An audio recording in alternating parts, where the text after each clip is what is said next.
Hi, this is Ken Gosnell with CEO Experience, and today at our CEO conversation, I'm delighted and honored to welcome Duane Clemons. Duane was a first-round selection of the Minnesota Vikings in the NFL draft and was a 10-year vet of the NFL.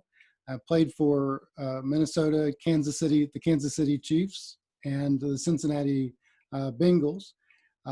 Duane had a wonderful career, but also had some injuries that also led to understanding how the physical body works and sometimes how difficult that might to bring back in recovery. Duane now owns his own fitness company and organization and helps individuals, leaders, and CEOs, and anyone that's trying to improve their health. And so today I wanted to welcome Duane Clemons to our CEO conversation to talk about how to increase our energy and how to really lead at our peak performance. So Duane, thanks for being here today. Thank you, Ken. Appreciate you. Yeah, I appreciate you more than you know. Hey, I know that I already mentioned a little bit that you were the first round selection and you played 10 years in the NFL. You had some injuries, unfortunately, which obviously you had to learn to come back for. And, you know, quite honestly, all of us at times go through peaks and valleys of our life. Can you tell us a little bit about your NFL career and maybe some high points and some low points? Absolutely. As Ken mentioned, in 1996, I was the 16th overall pick to the Minnesota Vikings. And I started my career there, played my first 4 years, and only had one minor injury. I tore a meniscus in my knee. And that was the first time I ever had surgery or ever had to depend on doctors or take pain medication. And so that was kind of an eye-opening experience. But as I transitioned to my next team, the Kansas City Chiefs, I became a much more in-demand player. I was like one of the highest paid players on the team. So when I started to get injuries there, I ended up breaking my pelvis and broke a hip labrum. And the team came to me and was like, Duane, you're making $7 million a year. We can't have you sit down for a season and let this heal. So they said, Duane, it's the second game of the season. We're going to give you 4 weeks off, and then we want you to play the last 12 games of the season. And so that was my first experience with opioids and going through this regimen of taking naproxen, Henderson, Vicodin, Percocets, and then getting injected with Toradol. And that was when the NFL changed for me. That's when the business side of things really became like, okay, I'm kind of jeopardizing my life here. And it was like every day I'm making a decision. I'm literally walking in this building on crutches. They shoot me up with painkillers, give me a couple pills. I go practice. I come home. By the time I take my shower, I'm ready to collapse again. I go home, I'm lethargic, I'm unattentive, I don't want to talk to my kids, I don't want to talk to my wife, because all I'm doing is dreading the fact that I got to pop 2 more painkillers just so I can get to sleep, another 2 in the middle of the night so I can get back to sleep, and then get up at 6 in the morning and go do it all over again. And this is only week 3. And so 3 seasons I went through that. The first season was the broken pelvis, torn hip labrum. The next season was a total knee reconstruction. Didn't miss a single game, played with the torn hip labrum, played with the broken pelvis, played with the torn knee. And, you know, by the time those 3 years went by, my body was completely ravaged. I had been through three major surgeries. The team didn't want me anymore because basically at that point, they were like, you're damaged goods. So they shipped me off to Cincinnati. They gave me a minimal contract because everybody kind of believed my career was over. But what they didn't know is that in the process of going through those surgeries, I became pretty much disillusioned with the standard of healthcare, the injections, the surgeries, the painkillers. And so I started going to different modalities. I went to endermal therapists. I went to France and found out about a technology called endermal therapy. And it's a way to regenerate collagen and elastin in your tissues, non-invasively and drug-free. And I began receiving those treatments. Then I started receiving Hella Work. And Hella Work is a way to realign fascia in your body, and that's the casing around your muscles, which oftentimes once you have trauma, even if the trauma heals, the casing is still unaligned and you still have issues with mobility and joint flexibility and full range of motion. And she began to realign me. And then I started working with chiropractors and spinal decompression. And so what ended up happening is I ended up getting trained in all these different modalities because I realized none of the trainers, none of the doctors on my team were ever going to invest in this technology. They didn't believe in it, and they weren't really interested in it because it wasn't in the focus of what they had learned in med school and what there was their standard, practice of care. And so I ended up buying all this equipment, going through all this training, and before I knew it, half the team was at my night after practice. And then finally, the coach was like, Duane, you can't keep treating half the team. And it's like, Coach, what do you want me to do? I come home, these guys are sitting in my driveway. I'm supposed to tell my teammates, go away.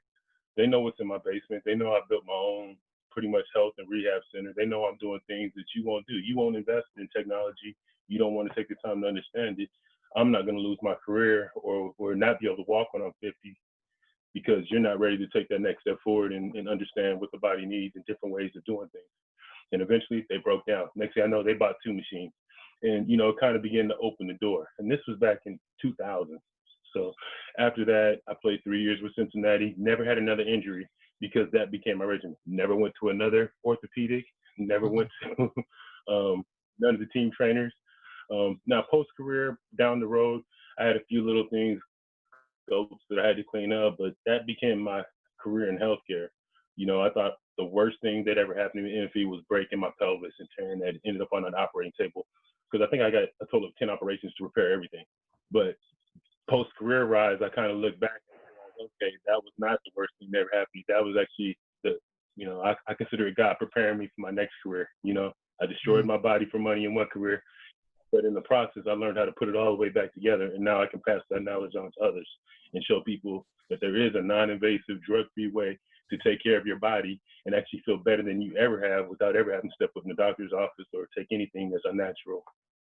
Well done. I think. Go ahead. I said, how'd I do on the first question? You did fantastic, my friend. You did fantastic. See, I'm going to work you out like you worked me out. I'm going to be harder. No, you did fantastic, and I can't even imagine breaking your pelvis. I can't. That sounds super painful. I can't imagine more terrible thing to break. Hey, you mentioned, and I think part of success in life and significance is taking our setbacks and learning lessons from them so that we can help others. And that's what you've done in developing your organization and developing your treatment plan. You mentioned about painkillers and opioids, and I know that that's close to your heart. I know you struggled with that in your playing career until you had that breakthrough. And I know that was probably a lot of your NFL peers struggle with that as well. Can you talk to us about, I know business owners, I know a lot of CEOs that they get stressed and worried and they fall into becoming addicted to opioids, or they try to self-medicate. Can you tell us a little bit about how you overcame that, and maybe a little bit about the mission that you have now of making people aware of how dangerous opioids are? Absolutely. I don't know if for some people, when they take those medications, it feels good.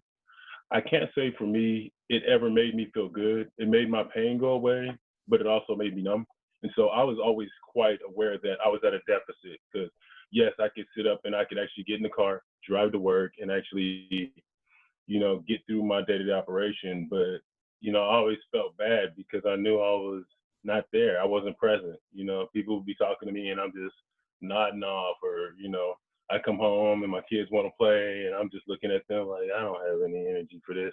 I just want to go in my bed and pass out and, try to wake up and do it all over again the next day. So for me, it was always a goal to not have to live like that. I think after 3 solid years of dealing with back-to-back major injuries and kind of going through that process of all season long playing injured, taking drugs, then off season, getting surgery, going through rehab, taking drugs, then getting back to training camp, going through pains, more injuries, taking drugs.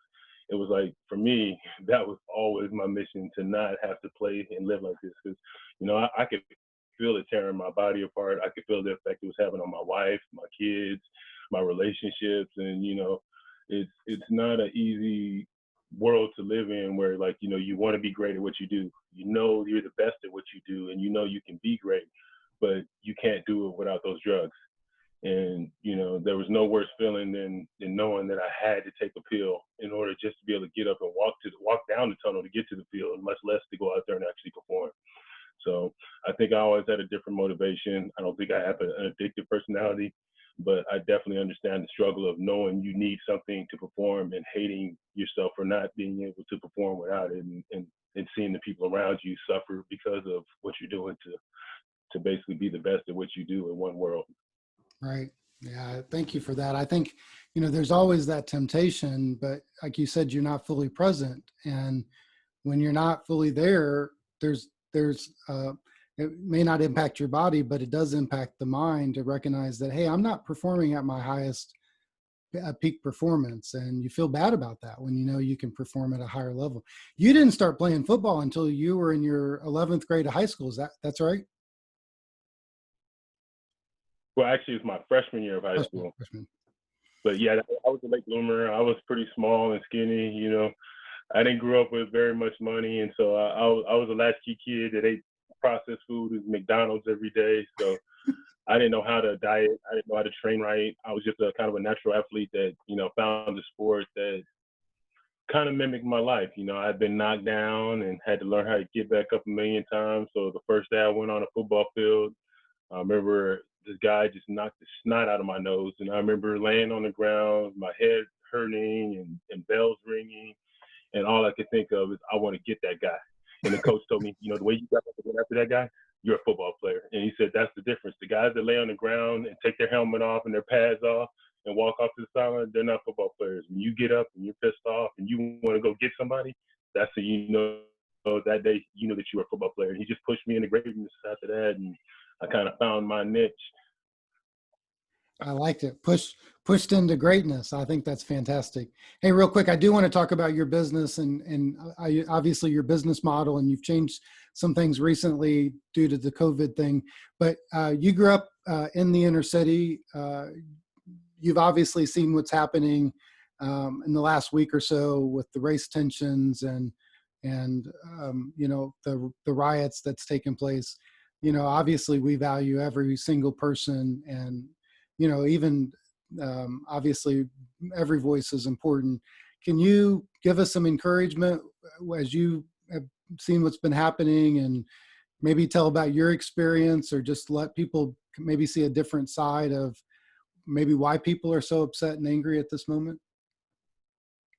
Yeah, absolutely. And I think speaking from my own personal experience, when you see what happened to Mr. Floyd, and I'm a 46. It's kind of weird. I'm a 46-year-old black man. I'm 6'6". I'm 250. The man looked just like me. Mm. I played in Minnesota. I lived in Minnesota. I know the street he was on. I know some of the people that were in the videos, some of the basketball players that knew him. I knew some of those people. So, it's kind of gut wrenching when you feel like, okay, that's my brother, that's me, that's my son, that's my uncle, that's my cousin, and every day you see this kind of repeat, this recycle, whether it was, the man in Georgia getting shot for jogging, or, other people who have been shot. And so for you to really understand this, I think historically, you just have to understand that historically, there are so many incidences, and this is not about one incident or two incidents. This is about thousands of incidents. This is about 400 years of incidences, whether it was, whether that was just the policy of the day, from slavery to civil rights to Jim Crow to, mass incarceration to the crack epidemic in the 80s. There's just been so many times where our community has just been pushed and pushed and pushed to where they're living so far on the edge that you're at that point where there is no reason not to fight back. I'm either going to be pushed over the edge into a position of where my life means absolutely nothing, and my friends' lives and my family's lives and their lives mean absolutely nothing, or I can choose to be out here and hopefully take this stand. And at some point, you push people to the brink, they're gonna self-destruct, and we've seen many of it in our community. I mean, I've had to grow up my whole life. My dad was killed in a drive-by.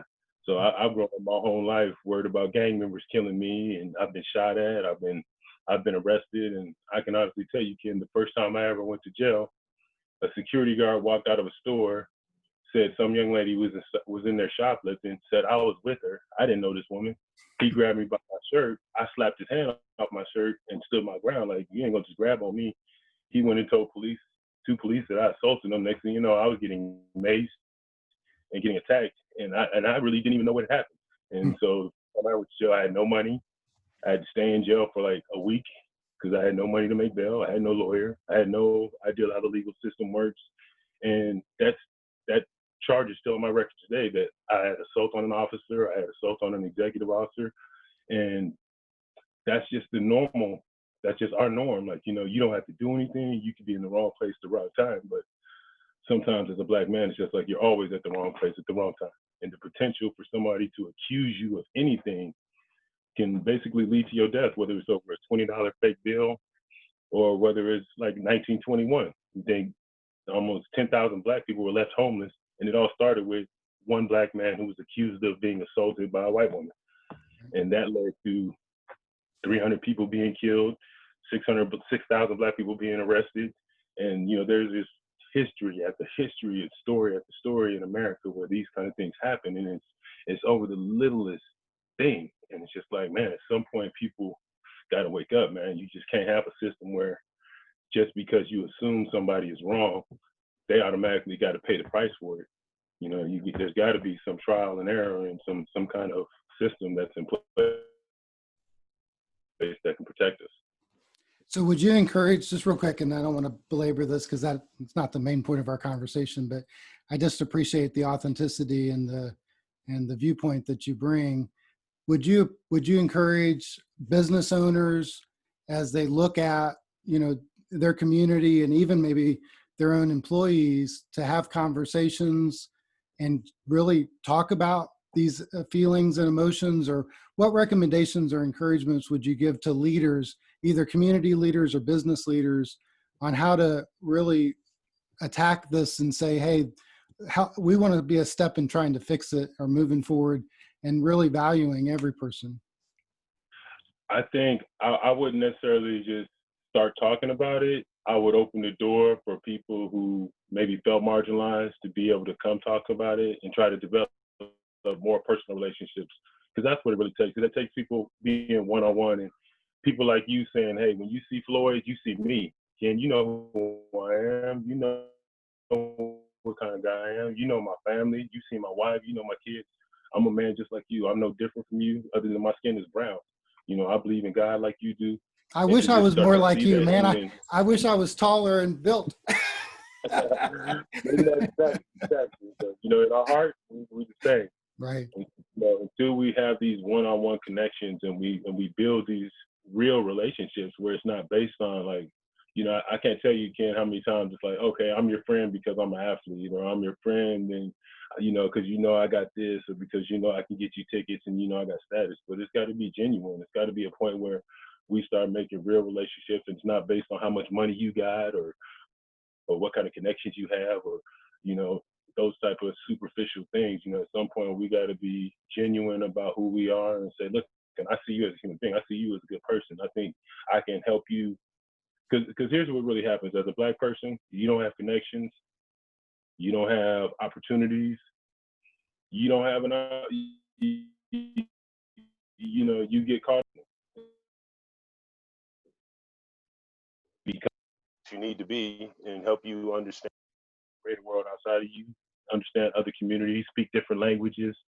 It's hard for you to ever excel in life. And that's kind of where Black people have been on this island, where we're not connected and we don't have those opportunities. We don't have those people in our world that, who have been CEOs, who have been accountants, who have been doctors, who have been lawyers, who can tell you how to put together a business plan or fill out an application. And in just those little things, all of a sudden our lives change dramatically if you have just one resource. I never grew up with any resources, but to have one resource. So that's what I would say. Go be a resource to somebody. And actually show them how to do something that's actually meaningful. Like show them how to do their taxes. Show them how to do something, just the simplest thing, life skills. Because that's the island we've been on, where we've just never had anybody to teach us how to basically navigate this system and actually take advantage of the opportunities that are there. Boy, both of those answers, Duane, were fantastic. Being open to the conversation and letting people know that, hey, we're open to, we don't have to talk about it. We don't have to try to fix it, but we want to be open to have those conversations. And then to be a resource. I think, boy, what a great encouragement. Hey, Duane, one of the things that I love about you is you talk a lot about recovery, and you've even shared a little bit of your personal story. Many people are not going to know all those things, but you shared a little bit about how you overcame addiction. You really focus right now on high intensity workout. You really help uh, uh, high school kids all the way to senior saints really perform at a high level. Can you tell us a little bit about the services that you provide and a little bit about your methodology? Yeah, I think a lot of people get into personal training and it becomes about getting bigger, faster, stronger. But my whole world into personal training was about healing. And my goal was to, one, heal you internally. Let's look at your body from a cellular level. Do you have underlying conditions? Are you having problems with your heart rate? Can you sleep at night? Just simple things. Do you hurt all the time? Do you have pain in your knees and your body? Because if I can address those things, inflammation, stress levels, cortisol, your inability to be flexible, Ken, before I get to making you Hey, that's bigger, a faster, secret. stronger, and the fitness part. I got to keep Hey, you out the Duane hole said I had and the make sure best that hamstrings. He said I had the best hamstrings he's ever seen. I did. Okay, yep. I said that, didn't I? You said something about my hamstrings. I just can't remember that. I might have a little bit of PPE, Ken. Sometimes, it kicks in. I can't always get the record from skipping. But, just having some tools available to take somebody and really develop a personal wellness plan to say, hey, listen, Ken, you're different from me. I'm different from you. She has different things. So, I take a 50-year-old woman who's maybe had fibroids, who's had 3 pregnancies. I'm not going to put the same program together for her as I do for you, Ken. I'm going to sit down and take care of your body and say, okay, let's look at your feet. Do you have arch problems? Do you have bunions? Do you have hammer toes? Because all those things can be fixed. And, I'm going to start looking at your base, your foundation, and literally go through step by step each joint in your body. I'm looking at your ankles, your knees, how you're aligned, how you move. And once I get you moving efficiently, once I get you out of pain, once I get you to the point where you're actually healthy enough internally, then I start the work of actually improving what you can do physically. So I use a couple of tools. One of them is called pulse electromagnetic frequency. If you've never heard of it, it's the same pulse that comes from the magnetic field in the middle of the earth. That core has the ability to move blood throughout your body without your heart pumping it. When you look at the circulatory system, most of it is made up of small blood vessels and capillaries. And if you stretch them out, it would be from here to the moon like 3 times. And most people don't realize when you have preconditions like diabetes, you're a meat eater, a lot of times those capillaries get compromised and it leads to things like erectile dysfunction, diabetes, it leads to hypertension, blood clots. And all that is just blood not being able to get to where it needs to go to, oxygen not getting to where it needs to go to, waste not getting removed. And then your body gets more and more toxic and you start to die. And that's where, you get the disease, cancer, you get the, and all those things in life. So what pulse electromagnetic frequency does, it has the ability to take blood vessels that are compromised, that are already clogged up, and it actually breaks those blood cells apart. So now instead of those blood cells being stuck together like little meatballs trying to move down a tube, they're actually breaking down into smaller particles. And now those blood cells are individualized and those platelets can move past each other. And then they can also carry a higher electrical current, which your body is like a big battery. They also can carry more oxygen, more water, and most importantly, they can carry away more waste. And when you start eliminating waste faster and more efficiently, that's when your health really starts improving. That's where anti-aging comes into the process. Like, hey, if you're not eliminating waste efficiency, that's why your gut's getting bigger. That's why your eyes are getting blurrier. That's why your vision, your hearing, that's why your hair starts to fall. All those things are just signs that your body is collecting more and more waste and you're not eliminating it, efficiently. And so those are the things I start with. Then I have EY, that's exercise with oxygen therapy. You basically take a 900-liter bag of pure oxygen, do 15 minutes of cardio, you consume all of that oxygen. And what the oxygen does, it's basically, it detoxifies you. It makes every cell in your body live longer. All of a sudden, each cell in your body is living 30 times longer, so they can do more work. They're working faster. They're working more efficient. So it's almost like, it's like you have a company and you take your 5 greatest employees. And now imagine if you could take your 5 greatest employees, pay them the same amount, but they can do 30 times more work. How much would your company explode? That's what happens in your body. When you introduce that EWAT, every cell in your body can do 30 times more work. They live longer. They start living longer and reproducing faster than they're dying off. That is the definition of anti-aging. That's the definition of turning the clock back, because now your organs are actually getting healthier every day versus going the other way, getting more and more toxified. And then there's the normal things, flexibility. I do a dermotherapy. That's the technology from France that I was telling you about, where you can actually non-invasively increase the amount of circulation in a big muscle, a small muscle. And I think, Ken, we've done it a few times, but what it does is it produces so much elastin and collagen that now you can take a muscle that was like, say, 40 years old, and it feels like it did when you were 10 years old. Because when you're 10-year-old, you have so much elastin and collagen. Yeah, you can jump off of a tree. Remember when you could just jump over walls and go to the top of a slide and fall down and roll and hit? Hey, you were full of elastin and collagen. You were like a rubber ball. But as you get older, that elastin and collagen starts to disappear. You can't make as much anymore, so you need something like this modality to help you reproduce it. And more importantly, you need to help spread it around so it's in everywhere, not just, in a few places, but you need it in your muscles and your ligaments and your tendons and your fascia. And then all of a sudden, now you can move again like when you were a kid. Yeah, that's excellent. And I love your approach where it really is individual, where you look at the individual body and you figure out what it is that they need. Now you offer both individual sessions. I know when we were doing some things, you'd also offered it for Shonda and I as a couple. You also have some classes that you do where you have a group of people that come together. So really you have quite a variety of fitting whatever it is that a person might need as they look, wanting to get involved and even starting out slow and progressing. I know recently you've changed now because of COVID, and they shut down all the gyms and all that kind of stuff.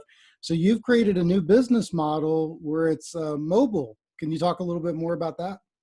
Yes, and for me, the mobile aspect of it came from understanding that obviously with this COVID, we realized a lot of people breathing in an enclosed environment is a great way to spread it. And so I realized people need to be in a place where they feel they're safe. So in the mobile trailer, I can lock every door. I have ozone generators that can sanitize the entire room in literally probably 30 seconds. But what I do is in between each client, if I do an hour client, I do a 15-minute full ozone sanitization where the room is locked airtight. I run the ozone, it kills everything, and then I do a Clorox wipe down of all my main surfaces. And so the most important thing to me is that my clients come in, they get their temperature taken, we go through their health history, just make sure that they don't have any reason to believe they've been exposed. I wear gloves, a face shield, and I can put all the protocols in place. Working at a big gym, it's hard to control who's in there doing what. It's hard to know if everybody in there is following the same protocols. It's hard to know if everybody in there has had their temperature touched. And you really need people to be on top of doing the right things and that they're not going to make a mistake and get somebody sick, because the last thing I would want to do is transfer or have somebody be responsible for somebody getting ill, or even worse, taking it home to their family. And so going to the mobile model allowed me to control my environment, to have absolute control over all my protocols, and to give each one of my users a one-on-one experience where they know absolutely who's wiped down the surface, who's been in here, that they've had their temperature taken, that they've had a health history done, and that they're not just kind of dealing with a random environment where there's been, potentially hundreds or dozens of people. They're only dealing with an environment that's only had, 6, maybe 7 people per day, and then in between each one, they've had a deep clean. And that's kind of where I see the industry going. I think it's brilliant. I'm real proud of you for doing that. And how would somebody listening find out? Is there a website that they can go to? You're based in the Frederick area, but how can they find out more about your gym or more about your services? Yeah, on Instagram, I'm at FAFS at fitness.com. I'm sorry, FASF-fitness. Perfect. And then my cell phone is, I'm willing to give everybody my cell phone. I don't hide from my public, so I'm at 301-841-5191 if you want to contact me personally. I don't really have a public business. I normally only take people based on recommendations. I've been very fortunate that I've never had to really market myself, that I've always had taken care of whole families, and pretty much I get aunties, cousins, friends, and stuff like that. So I'm kind of like a small word of mouth, but that's kind of like how I like to be. I want to be able to give my clients the best attention and not wondering who I'm dealing with and seeing a lot of different people, especially in times like these. Mm-hmm. Well, that allows you to get rid of all the riffraff that you don't want to deal with, right? So you don't. So I feel honored that you accepted me in, because you could have put. It's probably Shonda that got us in, not me. Hey, Tracy had a quick question for you, so I want Tracy to ask. Shoot. Um, so I'm glad you actually took me off mute, because my first part of my question, comment to Ken was, boy, I'm exhausted just listening to you with all the things that you're kind of just putting out there. But so with that in mind, really, I mean, because I was an avid exerciser before quarantine, and I'm finding now that we're even opening up and walking, it's actually getting harder to just get up and get a couple miles in, walk a day. So what would be your recommendation for somebody that's just trying to just get started? Mm-hmm. I would, let's look at your nutrition first, because that's going to be your energy system. If you're not really having a great, oh, sorry about that, my phone was not getting enough charge. But looking at your energy systems, are you eating food that's going to give you energy? I would try to back off meat, back off processed foods, really focus on getting more fruits and vegetables, and just kind of start right there, making those small dietary changes that are going to give you basically more fuel in your engine. And then just kind of start off with the flexibility. Like I say, people are really big on exercises and assume, hey, I got to work. But sometimes you got to work smarter. Like, make sure that your calves are loose. Make sure that your hamstrings are loose. Make sure your quads are loose, because that's what's going to actually make you able to perform. A lot of times, people come in my gym and they're like, man, I can't do this. I can't do that. And it's like, well, hold on. Don't say you can't. Let's get on the table. Let's open some things up. All of a sudden, we start stretching their calves. We start stretching this. Oh, my God, I can balance on one leg. Oh, I can jump rope. And it's like, nah, you're just limited because certain things aren't prepared to do what I'm asking you to do. And so looking at your flexibility, your range of motion, those would be the first two things, diet and that, and then just incrementally increase your exercise potential. Great, thank you. Yeah, and if you don't think stretching and flexibility is a workout, you haven't worked out with Duane. I remember my first session when I went in, I was telling my wife, we were there, and I said I worked out harder during that first session with him than probably I did in any other session I ever had playing sports or anything. But he was good. He took us for where we were starting. And so I do highly recommend it. We talk about flexibility, and you talk about flexibility as an important part. I think flexibility is key as a leader, whether it's being flexible to change, flexible to move.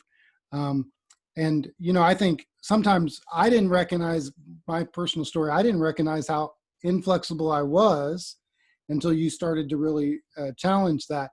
Is there a way, my question around that is there a way for people to kind of get a measure for their health, and is it just trying to stretch on their own, or is it really coming in for a first session to say, hey, can you kind of put me through the paces to find out what is my actual health? If you know what you're doing and you have a background, you can do some self-assessment, but a lot of times it's nice to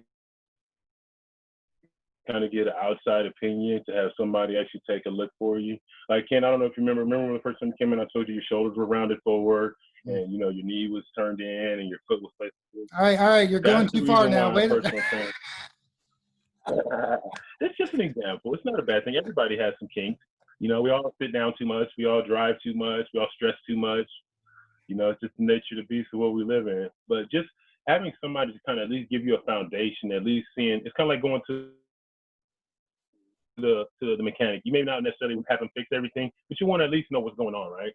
You want to have somebody to kind of give you that to see, hey, where are the things that are really going to be an issue coming up really fast, whether it's a back issue, because that's usually the number one thing I see with most people. We got to address things around the spine, because that usually leads to organ issues that can lead to balance issues, and probably 85% of the body's physical issues start off with either a disc injury or some kind of trauma to a spine or some level of the spine.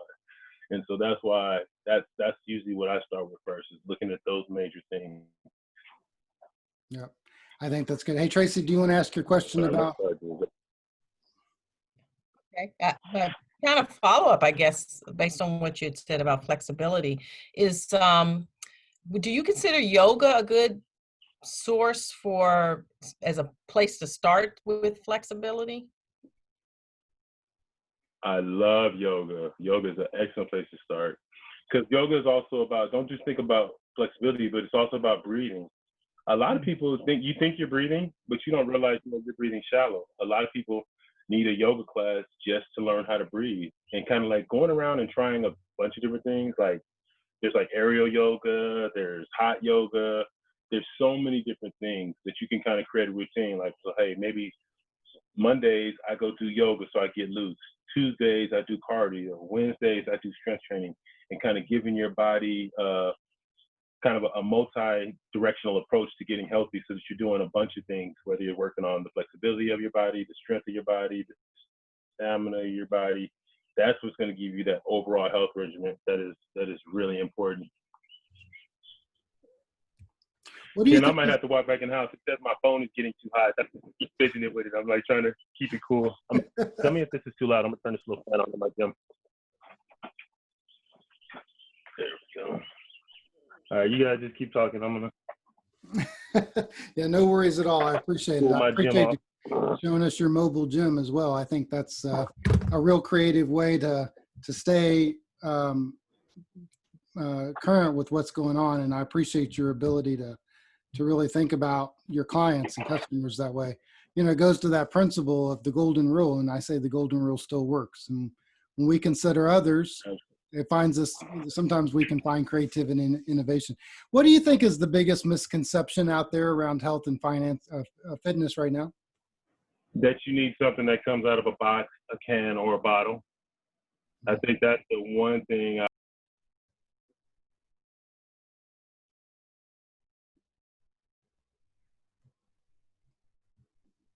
We got you back, I think.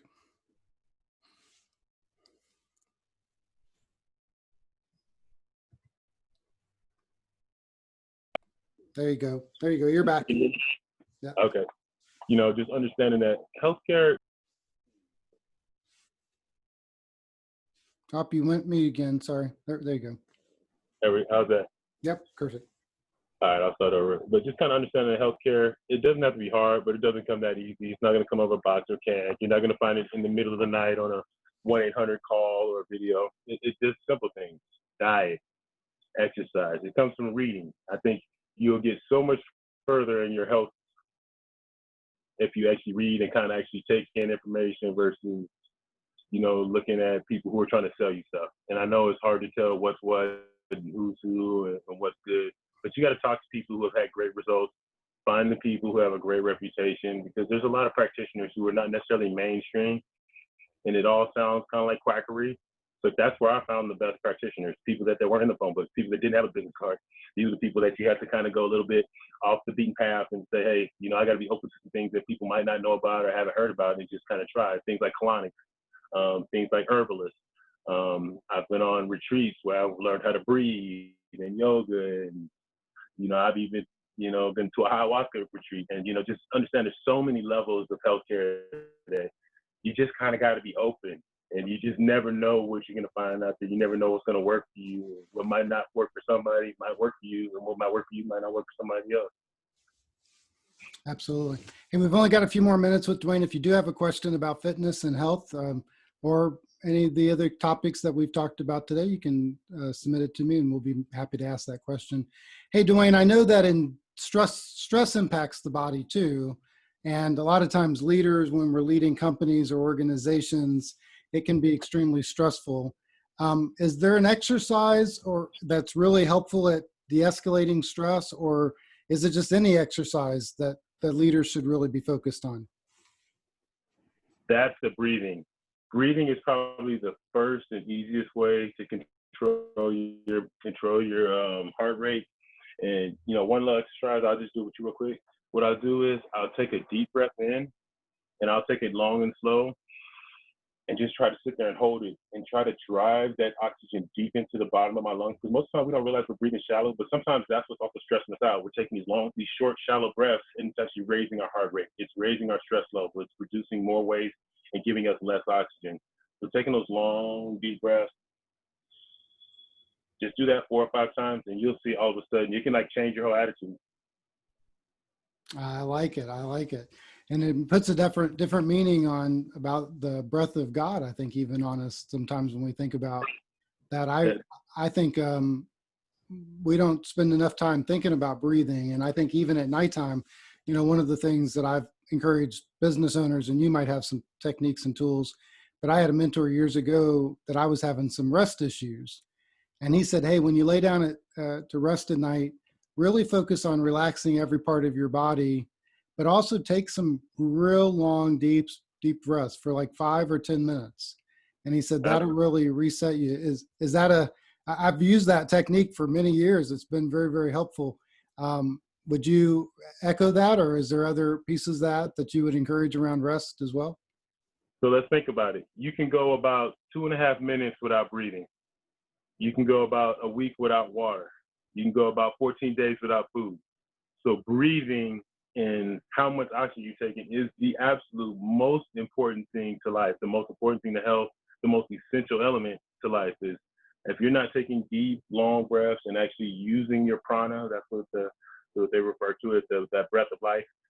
That prana is what actually keeps you going. And a lot of times we're so busy running our mouths and talking, we're not even breathing in. We're just, we got to get to the point where we take the time and actually respect breath, respect taking that long, take a breath, let somebody else talk, get yourself together, exhale all that bad air, try to expel all that bad juju that's sitting in the bottom of your lungs, and all of a sudden you're going to feel so much better. And the conversation is going to go so much better because you guys are both going to be in a better place. Oh, no. That's awesome. I think we might have been we might have lost him. His phone may have finally kicked off. Hey, but I think he gave us a lot of great information. I do highly recommend Duane as a personal trainer. And I think the things that he said today was really helpful for us. The Bible says that when they asked Jesus what was the most important command, he said, love the Lord your God with all your heart, soul, mind, and body. And then he said, love your neighbor as yourself. Boy, those are two commands that I think are real important for us right now in our world and in our life. If we would love God and think about the clarifiers that he said with all of our heart, soul, mind, and body. Body is important. We know that the body is the temple of the Lord. And sometimes we don't take care of our body. We run it ragged as a leader, and we never focus on recovery. We never practice some basic techniques and tools on how to recover and use our body for the long haul. I remember talking real quick as I finish this up, but I remember talking to a financial advisor years ago, and I said, what's the secret to having a great financial success in life? And he said that the greatest secret is take care of your body, because the number one issue that faces most people in retirement is bad and poor health. And they'll spend 3 times, 4 times, 5 times, 10 times, 20 times in the retirement on health issues that they never anticipated and never saw coming. So if you can live a healthy life, all of your life, and live a healthy life into retirement, you've not only helped yourself from a body standpoint, but you've helped yourself from a financial standpoint. And I think there's a lot of wisdom and truth into that. And so, Duane mentioned it, a good diet, good is taking care of your body, good breathing exercises, good stretching is an important part of taking care. Flexibility is how to do that. And then recovery. And I think that's an important part. Duane talked a lot about today of recovery and how to recover, and just giving your body the rest that it needs and making sure that you're putting the oxygen in it so that it's recovering. Eliminating waste is a good recovery process. So I love Duane's flexibility too, from a new business model, a mobile gym for us to think about, right?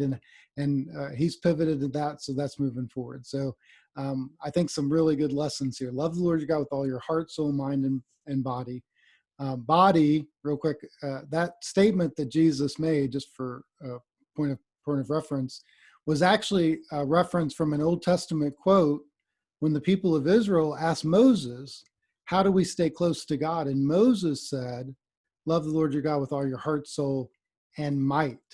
And then Jesus, when he comes in the New Testament, translates that word might into all your mind and body. And so I just think that's energy, it's might. And that's why at CEO Experience every month, when we do our one-on-ones with our CEOs, we ask them, how's their energy level?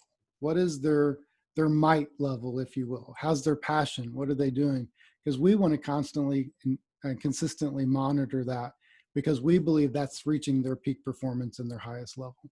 And then the second command, boy, I think it's really important for us too, is love our neighbors as ourselves. And I appreciate Duane's honesty and authenticity in telling his story and how he related to what's happening in the news right now. You know, I think that one of the things that I love about God is his impartiality, and that he looks at the soul of a person and not their race, not their background, not their experiences. That the Bible says that God came and sent Jesus so that every person could be saved. And Revelation tells us in heaven, people from every tribe and every nation and every language will be singing around the throne, praising God. And boy, how I look forward to those days, and days like these where it seems like there's such tension and such frustration and such anger around. So, you know, obviously we can't solve all the problems, but I think Duane mentioned it. A lot of it comes down to getting to know people in our communities and our neighborhoods, and looking at them as people and getting to know their heart and relating to them on a personal level. And so, hey, listen, I think as CEOs and business owners and leaders, that's one of the roles that we have. We're going to have people that come into our circle of influence. People are employees, or whether it's vendors that we work with, or anybody. And if we just start looking at them as a soul or as a heart rather than anything else, you know, I think you'll be amazed. I love the stories that I can tell from the different people that I've encountered in my lifetime. And I've encountered a lot of them. And I love their heart and soul. And I just want to remind everyone today, just real quick, as we finish this up, you know, we've been talking about the body, and that's really important. But our souls are even that much more important. You know, as we run a business, let's never forget this truth, that the souls of a person are the only thing that our business will take into eternity.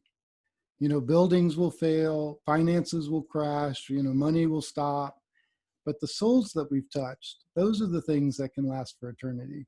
So today we've been talking about how to recover, how to have our mind, how to have our body in a particular way to reach our peak performance. This month at our CEO Experience retreats, our full day retreats or our virtual retreats, we're actually looking at a business recovery plan, and how to reduce recovery time. Because every leader is going to go, whether it's through our business or whether it's personal, we're going to have setbacks, we're going to have frustrations, we're going to have injuries. And if we can figure out how to walk through that recovery time more efficient and more effective, we can actually beat our competition, because we become reaching at our peak performance when they may be still struggling to find their way. So I do encourage you, if you'd like the CEO Executive Guide, I'd be happy to give that free to any business owner. Just email me at kengosnell@ceoexperience.com. We'll make sure you get a digital copy of that recovery guide, kengosnell@ceoexperience.com. I'll also share Duane's personal email so that you can reach out to him as a personal reference from me. And so if you're looking to get out of that COVID-19 that we've maybe all put on during our quarantine times, Duane is a great place to start. And I know I can speak to that from personal experience. Best trainer I've ever met, most educated, most intelligent, most heartfelt, just as he cares about the entire body. And so I know he'll walk you through that process. So if there's no any other questions, I think we'll end the call today. But thank you guys for being here. We do have another CEO conversation coming this Friday at 2:30. This Friday, or excuse me, yeah, 2:30. And so I do encourage you to call back in on Friday. We'll have another CEO conversation as well. But thank you guys for being here today. Okay. Thank you, Ken.